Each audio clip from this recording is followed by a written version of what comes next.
Vous êtes sur la télévision Isanganiro, bienvenue à ce journal. À la une de l'actualité, la Cour spéciale Terre et autres biens devrait continuer le travail de la Commission nationale des terres et autres biens dans le but de réconcilier les différentes parties en conflit. Proposition du chercheur et professeur en consolidation de la paix et justice transitionnelle. Pour lui, l'enregistrement des propriétés foncières en litige est un travail à faire sans précipitation. Et il s'observe un non-respect des procédures dans le processus de passation des marchés publics. Cela ressort d'une étude commanditée par l'Observatoire de lutte contre la corruption et les malversations économiques ce mercredi. Vous suivrez quelques-unes des recommandations émises à l'égard du gouvernement dans ce journal. Tout de suite, les détails.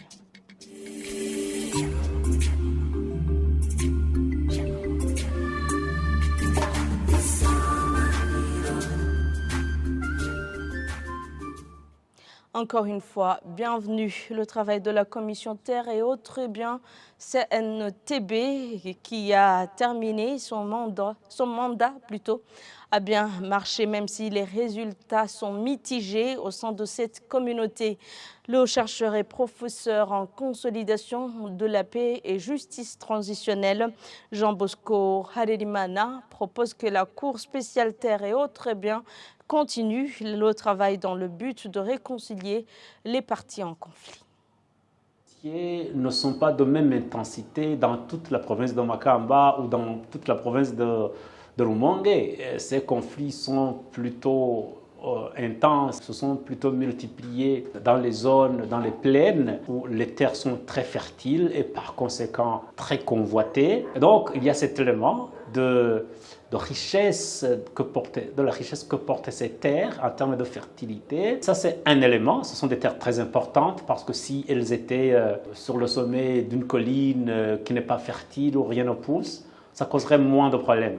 Avant d'enregistrer une propriété foncière de quelque nature que ce soit, on doit d'abord convier les personnes qui partagent les limites avec cette propriété foncière en question. Et que viennent-ils faire? Ils viennent témoigner que la terre en question n'a aucun litige. C'est pourquoi d'ailleurs on organise des reconnaissances collinaires, quitte à ce que toutes les personnes qui croient que la parcelle, la terre en question a un conflit, qu'ils viennent témoigner et automatiquement la procédure s'arrête. Donc, si c'est bien fait, les services fonciers communaux ne pourraient en aucun cas interférer avec le travail de la CNTB, à moins qu'il y ait violation de la procédure.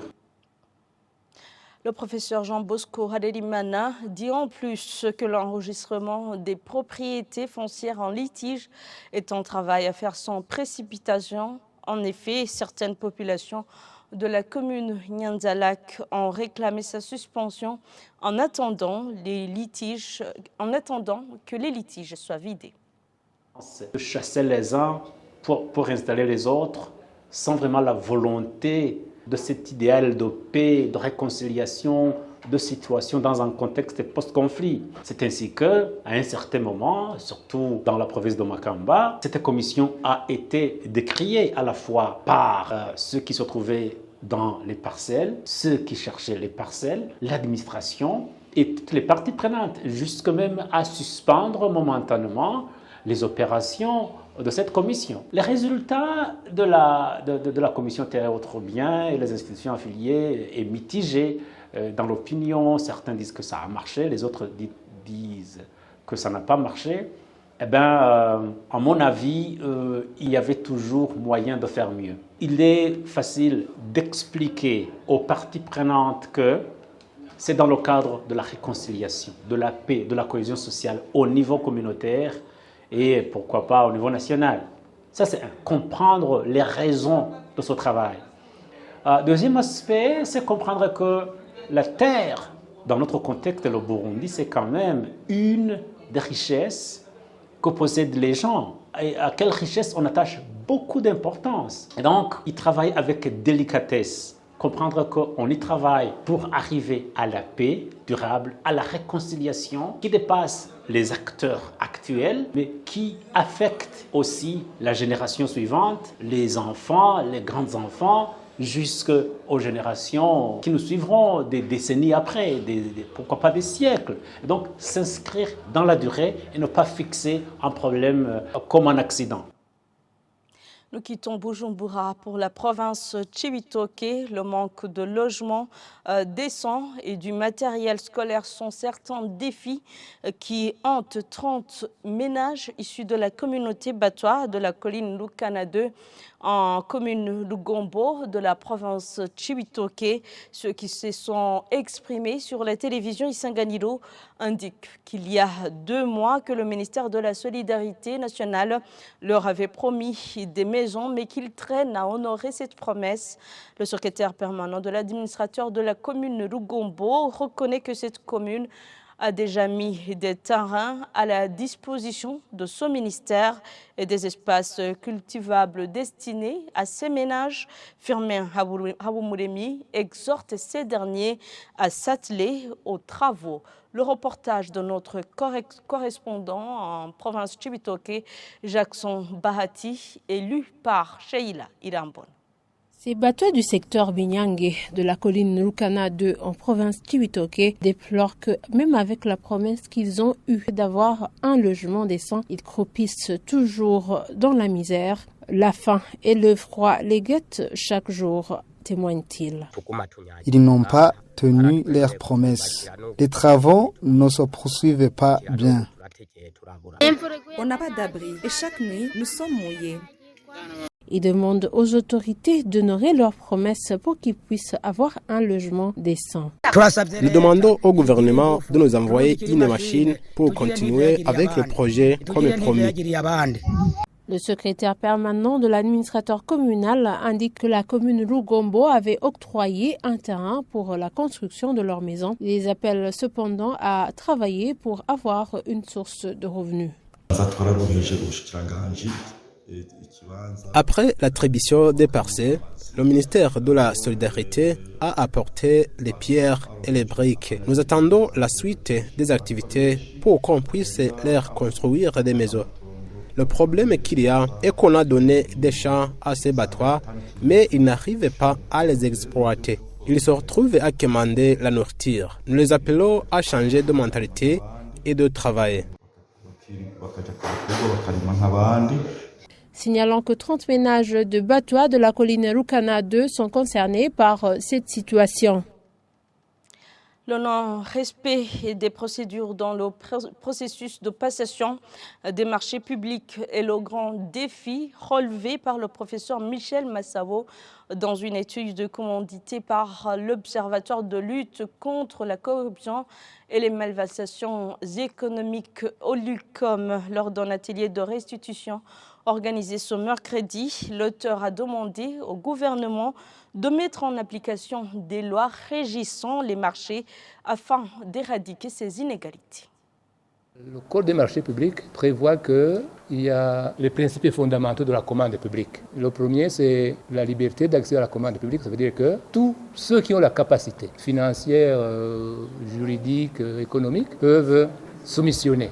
Deuxième principe, c'est l'égalité de traitement des candidats à la commande publique. C'est-à-dire qu'on doit vous fournir tous la même information et quand vous avez déjà exprimé votre offre, traitez l'offre de la même manière. Troisièmement, ça c'est très important, la transparence des procédures, ne rien cacher.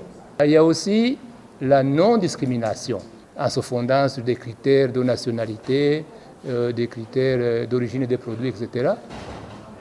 Troisièmement, il est admis qu'un organisme public peut participer à la commande publique. C'est très important aussi la séparation des organes de passation, des organes de contrôle et des organes de régulation. Et comme ça, le système de la passation des marchés publics pourra se passer peut-être en suivant la loi. Alors, nous avons constaté que par rapport à ces principes-là, il y a des écarts. Écarts par rapport à la transparence. Il y a des plans de passation de marché public qui ne sont pas publiés et donc les soumissionnaires ne sont pas informés. Il y a des avis d'appel d'offres qui ne sont pas publiés. Il y a même des marchés sans appel d'offres. Pour les marchés avec appel d'offres, il y a beaucoup de stratégies pour limiter la concurrence. Il y a des soumissionnaires qui reçoivent l'offre avant sa publication. Le pays n'est pas gouverné par les hommes, il est gouverné par la loi. Et en anglais, on dit « law and justice ». Donc, le code des marchés, il faut le respecter et tout ira bien. La gouvernance transformatrice et la croissance des opportunités durables et la résilience au choc ainsi que la protection de l'environnement sont des secteurs qui ont été financés par le Programme des Nations Unies pour le développement PNUD pour la période allant de 2024 à 2027. Au cours de la présentation des réalisations durant la période 2019 à 2023, ce mercredi, le représentant résident du PNUD, Mathieu Cloella, a indiqué que plus de 275 millions de dollars ont été investis dans ce projet. Nous annonçons le nouveau programme, mais il y a également le programme en cours 2019-2023 qui prendra fin bientôt au 31 décembre. Aura permis de réaliser le résultat probant et palpable dans les trois composantes et s'est traduit par un investissement total à date de 275 800 000 dollars sur les 330 millions de ressources programmatiques disponibles. C'est beaucoup plus annoncé ce nouveau programme qui va démarrer et il interviendra dans un contexte où les défis de développement sont de plus en plus complexes, interreliés, dynamiques, ce qui nous oblige à adopter une approche systémique pour les adresser. À cet effet, le gouvernement du Burundi et le PNUD ont décidé d'adopter une approche portefeuille pour permettre de mieux adresser de manière holistique et intégrée ces défis croissants avec un impact plus important sur les changements transformationnels qui seront induits dans la perspective du soutien au développement durable du pays. Tel que convenu avec le gouvernement, l'accompagnement du PNUD pour les 4 prochaines années, 2024 à 2027, s'articulera autour de 3 priorités. La gouvernance transformatrice, la croissance et opportunités durables et inclusives, la résilience au choc et la protection de l'environnement. Le PNUD entend renforcer et diversifier les sources de financement pour ce nouveau programme, au-delà des partenaires traditionnels existants, pour explorer les opportunités de coopération sud-sud et triangulaire, ainsi que les partenariats publics-privés. Et voilà, c'est par ici que prend fin ce journal. Merci à tous de l'avoir suivi. Merci également à l'équipe technique et à l'équipe de la rédaction qui m'ont permis de le réaliser. Bonne suite des programmes avec la télévision Isanganiro.